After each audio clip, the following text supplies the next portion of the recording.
Hello, everybody, and once again, welcome to one of our In Conversation series. Today, I am delighted to be joined by Maddy Park. Maddy is based in Madrid, and she tells me she's there because the weather's good, and I can't say I blame her in any way, shape, or form. Maddy, hi, it's great to have you with us, and welcome to Mission Hubs. Thank you very much for having me, Paul. Great to be here. Oh, pleasure, pleasure. So, Maddy, you and I, we met a few months ago, I think, at the end of last year, wasn't it, through a mutual contact. And you've got an agency based in Madrid, and it's an international play. Can you tell us a little bit about it, please? Yep. So we're an independent media agency, and over the last 5 or 6 years now, we've built up a network of partners. They tend to be the mirror image of ourselves, so they're independent media agencies as well. And we're up to 55 countries now and over 150 partners. So yeah, no, the numbers are stacking up in our favour. It's been fantastic to meet so many different people from so many different walks of life and different cultures. And what we do is help other agencies when their clients need to plan outside their country, and then we tend to give them our briefs when we're planning their market. So the benefit for the final client is always about having local market knowledge, boots on the ground, having access to the local research tools, which I think is really, really important for international media planning and buying. And also there's economical benefits for tapping into another agency's annual negotiation. So yeah, we're a different type of agency because of most of our clients end up being other agencies rather than directly working with advertisers. And it's been a fun ride so far, and looking forward to what the future holds with Mission. So you're really, I guess, I mean, almost a mini media network in and of yourself, aren't you? Insofar as the types of the connections that you're making all around, you've got a vast, and that's pretty big for 55 countries, did you say? Yeah, some of them are people I've met before coming to the NewCom project. I've only ever worked for international media accounts in my whole working life, which has been based out of Madrid. So yeah, several years without saying the number. Working on international accounts has helped me build up this network of contacts across the globe. And there aren't many countries now where we haven't run a campaign or we haven't been in conversations with independent media agencies. So yeah, it's really exciting. Cool. And I mean, you mentioned you're working primarily with agencies, but what type of business do you get involved in terms of what type of clientele, what sectors, what type of stuff, or is it a pretty broad brushstroke across all the It's sectors? very broad, and we like to think of our partners' clients as ours as well, so that makes it even broader. I would say tourism stands out for us because they tend to be multi-market briefs. Yeah. The clients tend to need that international expertise. And a couple of members on the team worked with me a few years back for the Spanish Tourism Board when they were investing massively. So our kind of expertise and experience came from working for them. So that's one that definitely stands out. But I mean, we cover all different sectors. Pets keep coming up at the moment. Seems to be trending Really? everywhere. Yeah. We've done production of social network videos for a client out in Asia with European actors and influencers. And we've done quite a lot of data analysts as well for kind of pet foods, vets. It is one that keeps popping up, and I think it will do in the future as well. That's really strange. But is I there know, it is a bit of an odd one. and is there a particular type of media that you are more comfortable with, or again, are you? I mean, No, I guess you're we putting do on anything everything. and everything like all agencies nowadays. We have our own trading desk. From that, we can do programmatic outdoor anywhere in the world. We do a lot of audio as well, and then video and display. Out of home tends to be something that comes up quite a lot as well, just because we have the contacts to get to know local smaller vendors, not just the kind of the big ones. We still do a bit of press. It just depends on the market because the markets are so different. There's no two the same, and we're still working in markets where print is still strong. Mm. Japan, for instance. So no, the type of media that we cover is definitely very, very, very, very broad. Okay, okay. And you mentioned it a little bit at the start there. I'm always curious when I talk to agency founders and leaders where they actually start and how they got involved in this crazy business. Because 9 times out of 10, I find that people's stories are wildly different to what you imagine them to be. But I mean, how did you get started in the agency world? What's Yeah, your I fell into story? it as well. I studied management studies in Spanish at Nottingham University, and when I finished, for having done a language, they gave you the option of kind of going abroad. I just didn't want to go back to my parents' house in London. There's an honest answer for you. And I'd spent 10 months in Spain, and just really liked the vibe that's here. And for me, back in that time, it was very easy to get a job in media just because I was English, because the level of English wasn't that great. So yeah, I started as an intern at Publicis, and then I kind of did the route through the other big 6 holding network agencies. I think I've been in all of them apart from one. And then I worked for a Spanish media agency, independent one, for 7 years.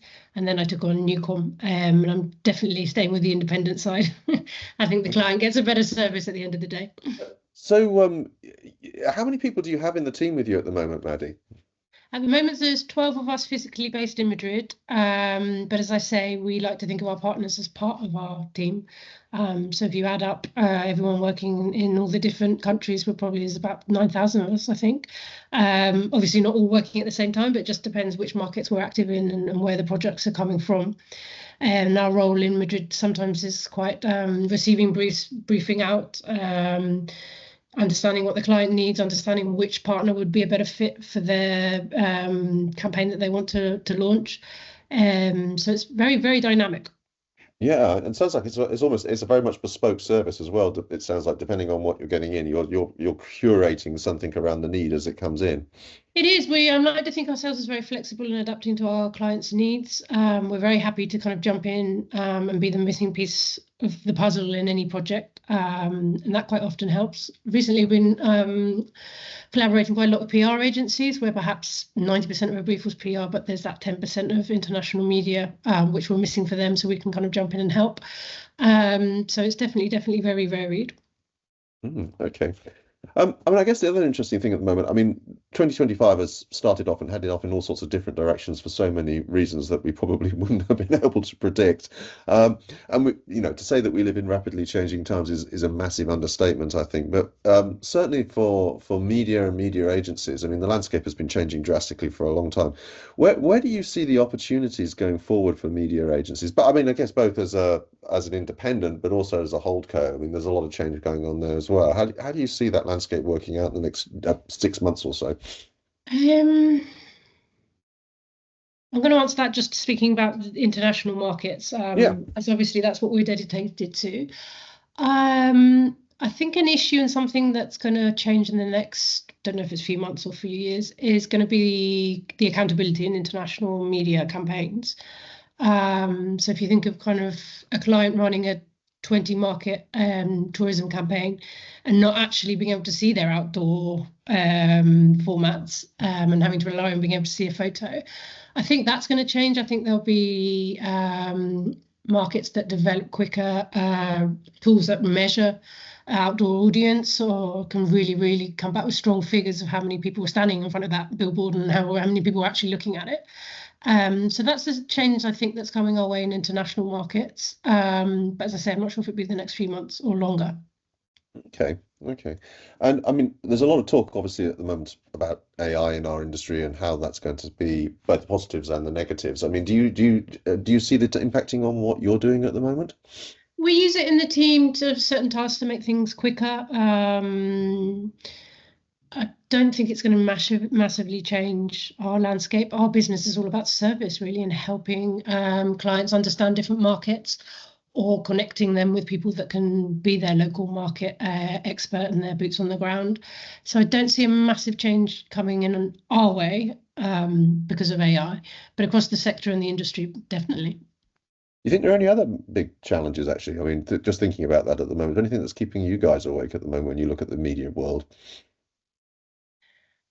There's definitely challenges in that we're seeing a lot of clients create their own trading desks. Big chunks of the media budget are then being handled directly by them. Obviously, that makes it a bit more difficult for the media agencies. But once again, we're kind of in a different ballpark, because we're all about helping them in something that perhaps they don't have. So giving them that service, as I say, giving them that access to boots on the ground in other markets, because you can just launch a programmatic campaign across 50 different markets. But are you really getting it right? Yeah. Are you really understanding the local market? We try and help our clients as well understand the need not to just translate an advert, a copy, make sure that it makes sense culturally, locally. and not just to replicate Germany with France. So that's definitely something that's challenging for us. And I guess it's just a kind of long-term educational curve where we need to get our clients to really understand that it's so important to get the cultural nuance right. And I guess that's actually plays to your strength considerably, though, doesn't it? Because I mean, the whole idea of that very granular level of feedback and information that you can pull on. I know when we spoke, we had the sort of classic discussion about Spanish language in Spain is completely different to what perhaps you might get in parts of Southern America, for example, and all the rest of it. But actually understanding the culture that goes behind that and what makes that up is also equally important. And I've seen the map of where you have coverage, and there's some very interesting places on that map, shall we say, where the culture, getting the cultural references is going to be key to getting the message across and actually understood in the right way. It couldn't be more important. It really couldn't. I think it's a common mistake to maybe cluster markets together. No two Asian markets are the same. No two European neighbouring, even though they're small markets, are the same. So yeah, it's really, really, really important. Mm. And I know you work a lot with agencies, but is there a client out there that would be the sort of dream client that you go, oh, I would really just love to get hold of their media business? Well, that's a great question. I wouldn't choose a sector because, as I say, we're used to working across different sectors. I'd say any client that is looking to expand geographically on quite a big scale would be an ideal client for us, because we can help them right from day one get to know the markets that they're considering going into, help them understand what kind of media spend they need to be thinking about so that it's effective, make sure they're really hitting their target and understanding the cultural nuance there. So any client that is looking to expand geographically would be the one that we'd just be delighted to work for. Okay. And I guess also to add on to that, I mean, you're relatively new into the Mission Hubs partnership framework, which is great. So, but we are building out the offer, and I was just wondering, if any of the partners watching this, what would be the thing that you'd say to them is, hey, this is where we can really help you. Come talk to me about this, please. It would have to be our geographical footprint. So if any of their clients were asking about any country, we'll have a partner there or know someone that can do it. And also I'd highlight the access to the research tools. I just think that's really important when you're planning international media to have done that previous step of analysing correctly, seeing what the competitors are spending. And once again, there are no two markets the same. Yeah, no, completely agree. And Maddy, if any of the guys want to reach out to you, best to contact you directly if we put your details at the end of this. Yeah, perfect. Yeah, telephone number, email. I'm always on both. So. Great. Well, cool. This has been fantastic. Thank you so much for your time, Maddy. Really appreciate it. And welcome to Mission Hubs, and we're really looking forward to working with you. I think the offer is fantastic, and as I say, I'm very envious of the map that you built with the dots on it. It's quite considerable. So great. Thanks for your time. Thanks, Paul.